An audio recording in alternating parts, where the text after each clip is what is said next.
တိနဲ့ပညာဟာတရားနာတဲ့အချိန်မှာအရေးပါဆုံးသောကုသိုလ်နှစ်ပါးပဲဖြစ်တယ်။စာပေကျမ်းဂန်မှာပညာပုပ္ပင်္ဂမယတတိယ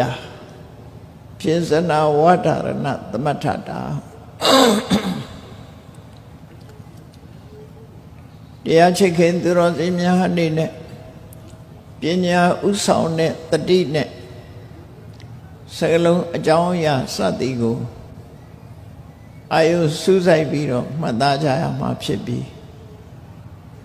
တတိပုပ္ပင်္ဂမယပညာယအထဝဘောဓနသမထတာဆို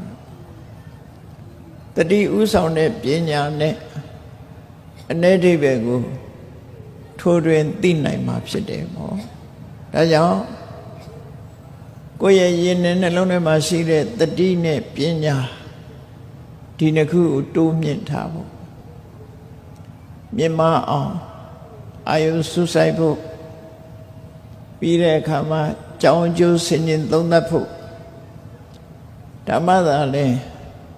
တတိပညာနှစ်ရပ်ပေါင်းစပ်မှကောင်းမြတ်တဲ့ရလတ်အကျိုးတွေကိုရရှိမှာဆိုတာတတိထားရမှာဖြစ်တယ်